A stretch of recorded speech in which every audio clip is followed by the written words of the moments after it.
Hi guys, my name's Alana. Welcome back to my YouTube channel. If you're new here, please click the red subscribe button, give this video a thumbs up, and also press the bell notification so you know every time I post a video.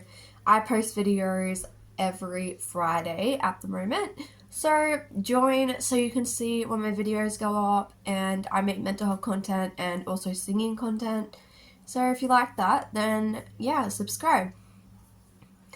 For this video, I am going to be talking a bit about addictions and what they are and what type of addictions there are, and my experience kind of with some, as well as maybe some advice or some tips that I've learnt along the way with it.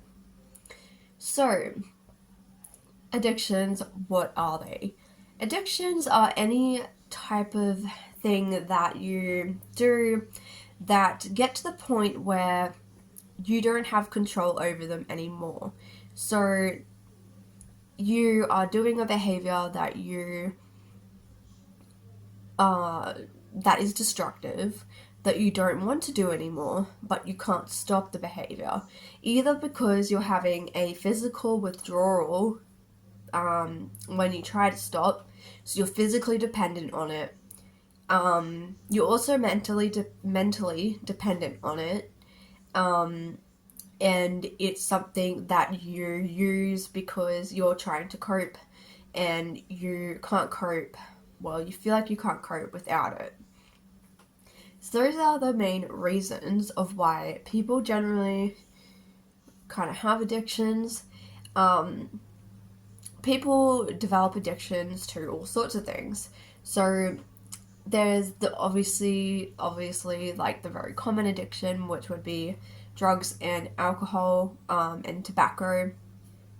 Yeah, basically tobacco, alcohol, drugs, so substances that are either prescribed or illegal. There's also food addictions like overeating, undereating, binging and purging. There's things like self-harm that become addictions. They're not always addictions, but they can become an addiction. Things like gambling, shopping addictions, spending too much money, sex addictions, things like, probably that's all of them, I think. There might be more. But basically, like I was saying, an addiction is anything that you find really hard to stop and that you feel dependent on, whether it's mentally or physically. Addiction is a hard one because some addictions are socially acceptable. So, for instance, drinking excessively. When I say drinking, also, I mean like drinking excessively, like to a point where it's, dangerous, it's putting you at risk, it's, all your money is being spent on it, it's harmful to other people, that type of thing. I don't, like, drinking just in moderation is totally fine. I'm not demonizing that at all. Like, I drink in moderation, it's okay. But I mean, when it starts to get to a point where it's getting, like, out of hand, and that's different for everyone. Like, everyone has their own, like, sort of, like, threshold of, like, when it becomes a problem. But, things like drinking is very socially acceptable, smoking, very socially acceptable. But then, when it comes to things like certain drugs or self-harming, those things aren't really considered that socially acceptable. And I suppose there's a very big stigma against addictions because some of them are considered socially acceptable and some aren't. So when you struggle with the ones that aren't socially acceptable, everyone kind of just jumps on it and demonizes it, which I think is really wrong because really any of these things Oh, also porn addiction. That's another addiction. That's the other one I forgot. You know, like a lot of these other things aren't really considered that big of a deal. When they actually are a problem and they're impacting people's lives, they wouldn't be considered addictions otherwise. All addiction is a problem. It doesn't matter what it is. And for me, I struggled with food addictions. I struggled with binging and purging, um, like starving myself, smoking, like tobacco, um, self harming, like cutting, um, shopping addictions, money. I've struggled with that too. Like just not being able to stop spending money and like just very impulsive shopping where I just can't stop myself. Although some of that is linked to my bipolar disorder, so it isn't always all my fault, but sometimes it has been in the past. I don't really struggle with the shopping one anymore. Um, I do still struggle with the money one and the. Also, by the way, I'm getting over a cold, so if I sound bad, it's because I'm sick. Um, but I had to film, so yeah. The reason I kind of felt like filming this video is because I filmed videos on addictions a long time ago about how I was trying to stop smoking and self harming. And currently, I'm like a month and a half clean from smoking cigarettes. And I've been a few weeks free from vaping, which was another addiction I had. And I wanted to, oh, and also I'm like, I don't know how long, I think a month clean or a bit more than a month clean from self harm. So I've been doing quite well in that regards. Um, but I think the reason I want to talk about this today is that it's just so stigmatized, and I'm so sick of the stigma against these things.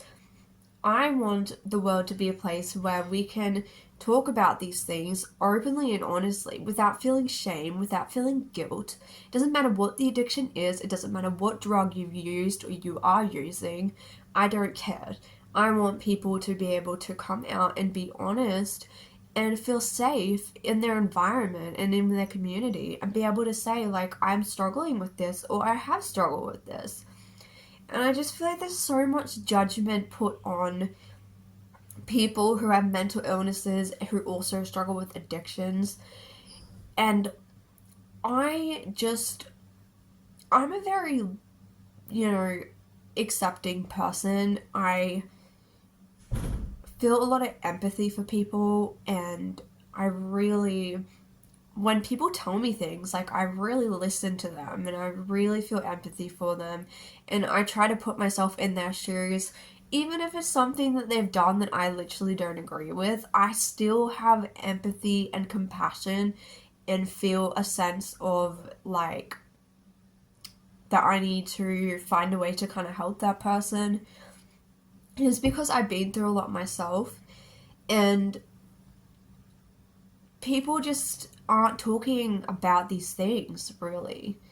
And I mean, we have gotten somewhere when it comes to mental health and when it comes to addiction, but addictions so often go hand in hand with mental illness, because when you're struggling with mental illness, when you're struggling with symptoms and with side effects of the illness, you look for something to, I know for me, not speaking for everyone, but for me, my addiction issues have always come from a place of either wanting to escape reality, because I didn't like reality, wanting to feel like high or like chemically not in reality really, so I suppose escapism.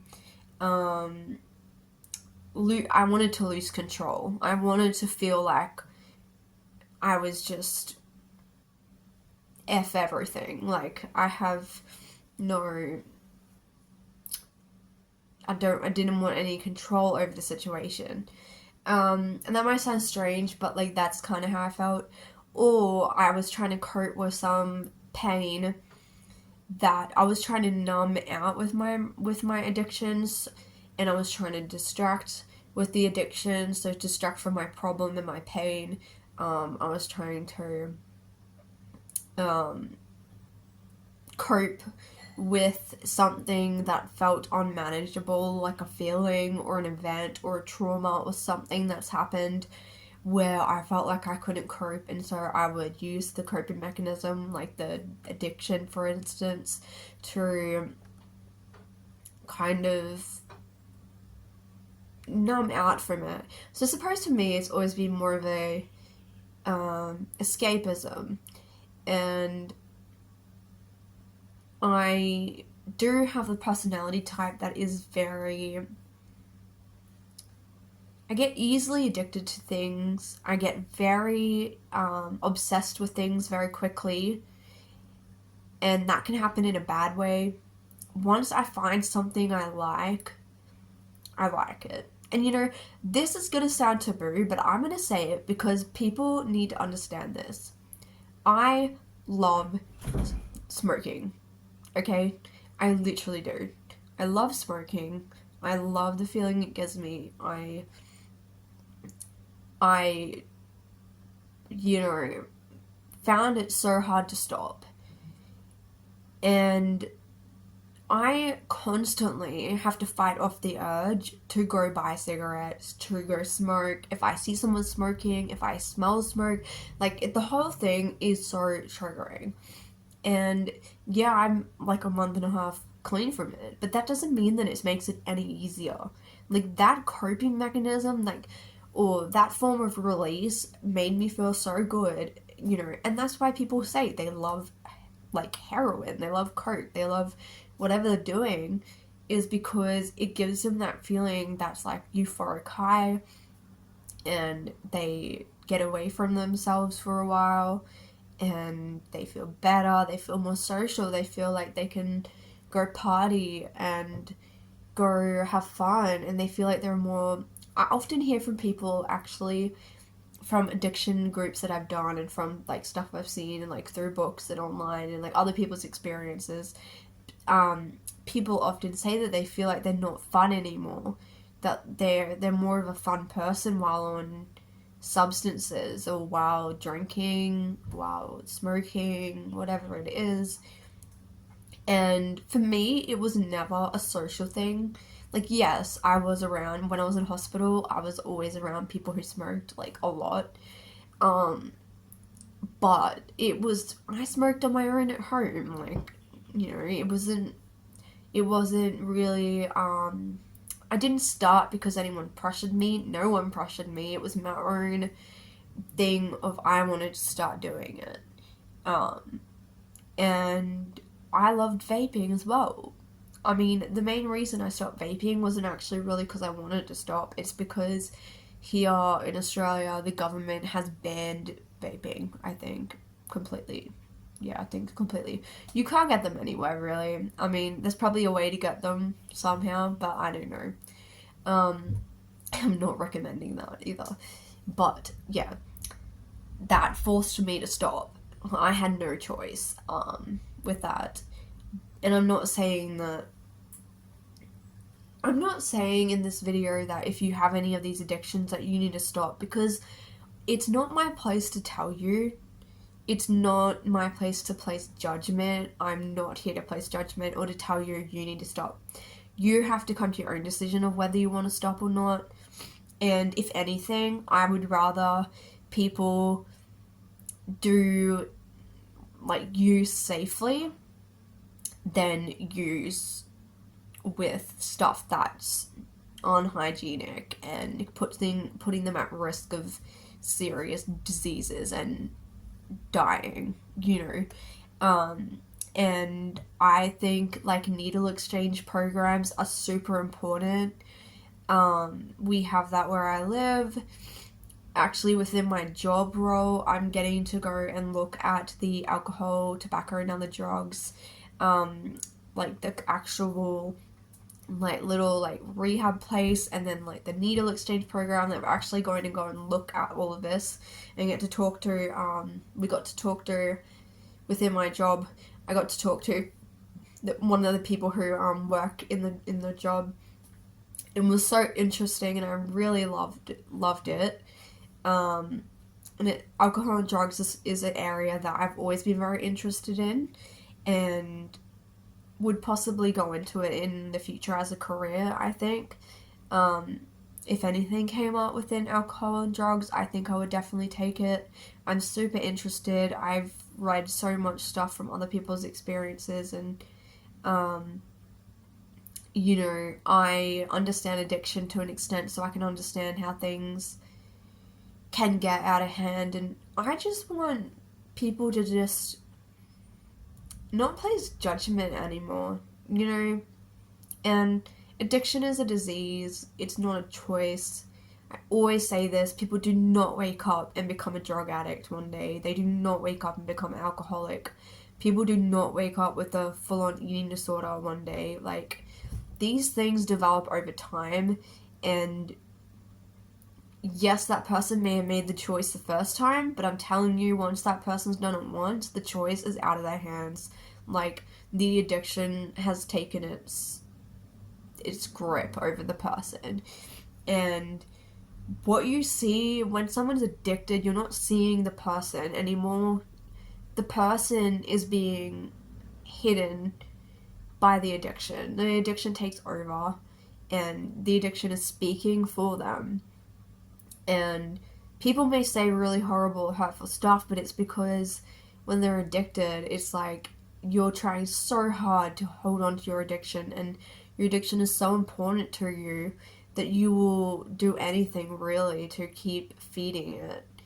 And I myself have lied and manipulated people when it comes to addictions that I've had, and like, I've done things to try to sustain my addictions, and so that people wouldn't get in the way of it and people wouldn't stop it.